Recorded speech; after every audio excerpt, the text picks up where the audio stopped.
Merhabalar.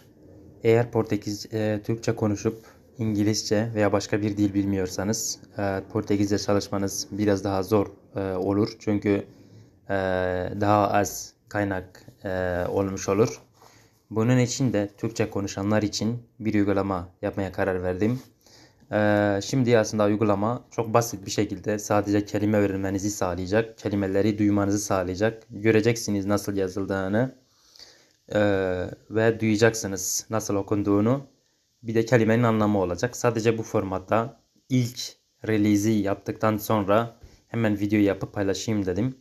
Şimdi burada ilk kısımda gramer kısmı var. Yani geniş zaman, gelecek zaman, geçmiş zaman, koşul cümlesi, fiiller. Fiiller kısmı çok önemli. Çünkü fiiller kısmında aceitar mesela kelime Portekiz'de aceitar kelimesi İngilizce'de eğer hiç şahit olduysanız değişiyor. Yani present şimdiki zamana göre you accept oluyor. Yani ben kabul ederim oluyor. Tu acceptas bu şekilde değişiyor. Bakın acceptar kelimesi değişmiş oluyor bu şekilde.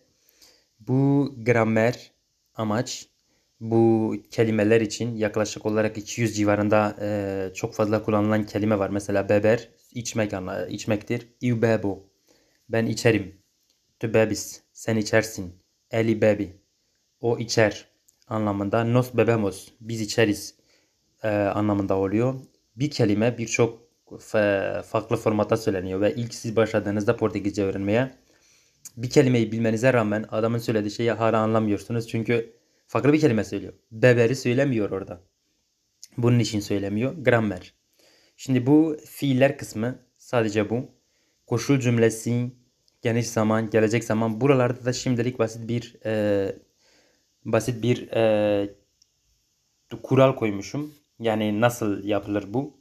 Ir verblerde sonu ir ile biten, sonu er ile biten, sonu arla biten kelimelerde nasıl değişiyor? You follow, ben konuşurum. Tu falas, sen konuşursun. Eli ela fala, o konuşur.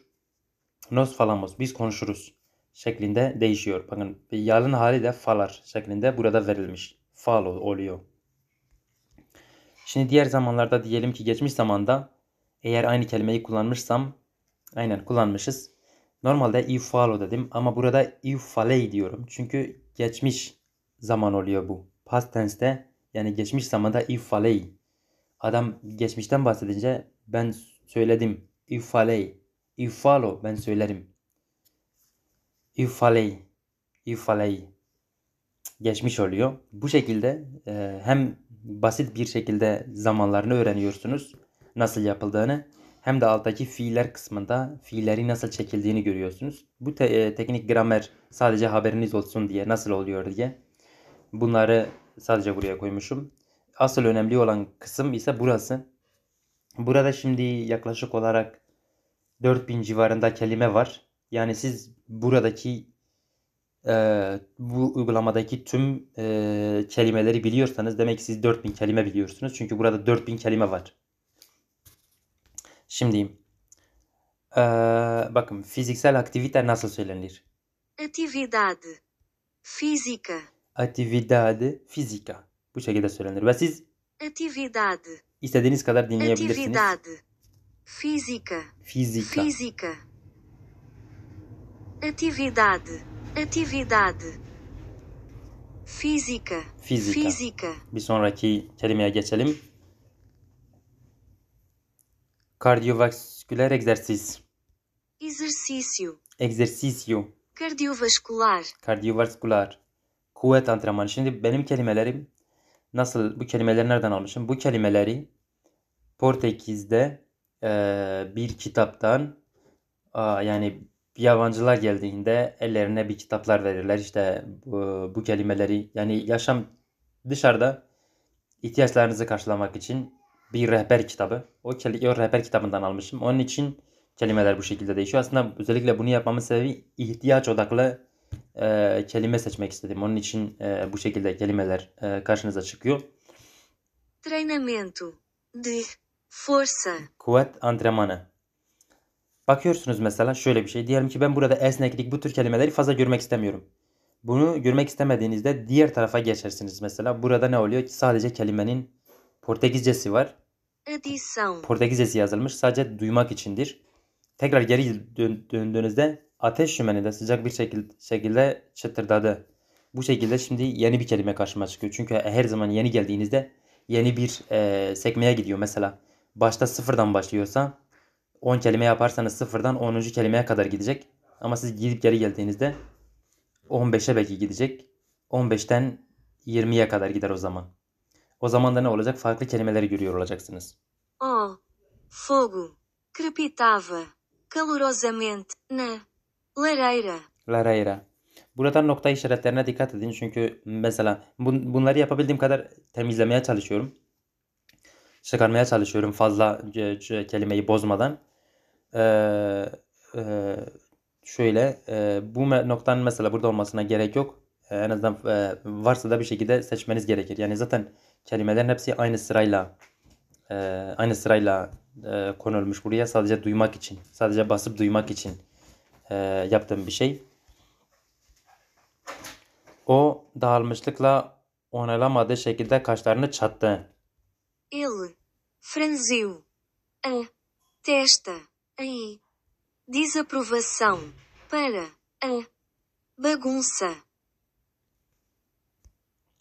Bayağı bu şekilde uzun cümleler de var. Mesela yine diyelim ki bu işi hoşunuza gitmedi. Çok uzun cümleler geldi. Tekrar gelirseniz bu sefer Ásia. Asya. Bu sefer daha basit Asiático. kelimelere gelecek. Perguntando. Perguntando sorma. Mais. Daha mais. Informação. Bilgi, informação. Espargos. Kuşkonmaz, espargos. Ativo. Ativo. Alocação. Alocação. Atribuição. Associado. Grau. Asteroide. Asteroide. Astronauta. Astronauta. Astronomia. Astronomia. Atleta. Atleta. Atlético. Bu şekilde kelimeler 4000 kelime var. Yani sizi direkt bir şöyle düşünün. Bir okyanusun içine atlamak gibi oluyor bu. Bu kelimelerin hepsini bildiğinizde 4000 kelime biliyor olacaksınız ve uygulamada yani Portekizce 4000 kelime biliyor olacaksınız. Amaç aslında burada hedef şöyle değil. Amaç aslında şöyle Portekizce çalışmanız. Bir yerden belki de bir şekilde Portekizce çalışacaksınız. Ama bir taraftan da kelimeleri tekrarlamak istiyorsunuz, görmek istiyorsunuz yeni kelimeleri. Bu uygulama işte onun içindir. Aynı zamanda başlamak için işte mesela Atletico, Atlético. okumak için, Atlético. okumanızı geliştirmeniz için gerekli bir uygulama. Bunun dışında bir de İngilizce biliyorsanız da aynı şekilde yapabilirsiniz. Yine aynı kelimeler, 4000 kelime yine. Bu kısımda sadece Portekizce kelimeler var. Aynısı bu tarafa verilmiş. Sadece basın, dinleyin diye. Aslında bu kısmı yakında değiştirebilirim. Yakında farklı aktivite ekleyebilirim. Onun üzerinde çalışıyorum şimdi. Değiştirdiğimde güncel halini göreceksiniz. Bu kısımda da YouTube'dan bazı videolar alıyorum.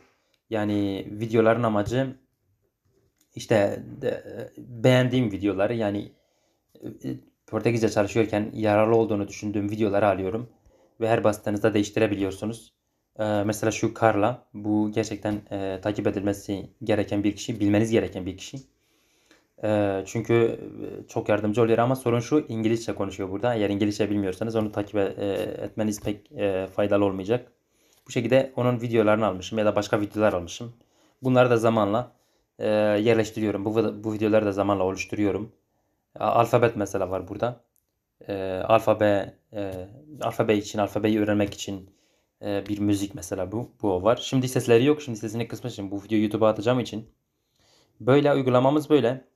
Uygulamayı paylaşırsanız, indirirseniz, arkadaşlarınızla paylaşırsanız, Portekizce öğrenen arkadaşınızla paylaşırsanız memnun olurum. Ben de daha fazla üzerinde çalışırım. Daha fazla geliştiririm.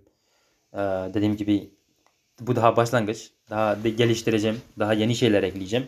Ama bir taraftan da uygulamayı ciddi anlamda basit tutmaya çalışıyorum. Çünkü bazen uygulamalara baktığınızda dil öğrenmeye çalışıyorsunuz ama ondan önce bir aylık bir eğitim almanız gerekir ki uygulamayı kullanabilirsiniz. O kadar saçmalamışlar. O şeyleri hiç sevmiyorum. Onun için yapabildiğim kadar basit yapacağım. Ve bu uygulamada bir hesap oluşturmanıza gerek yok. Hesapsız yapıyorsunuz yani hiçbir şey hesap oluşturmanıza gerek yok.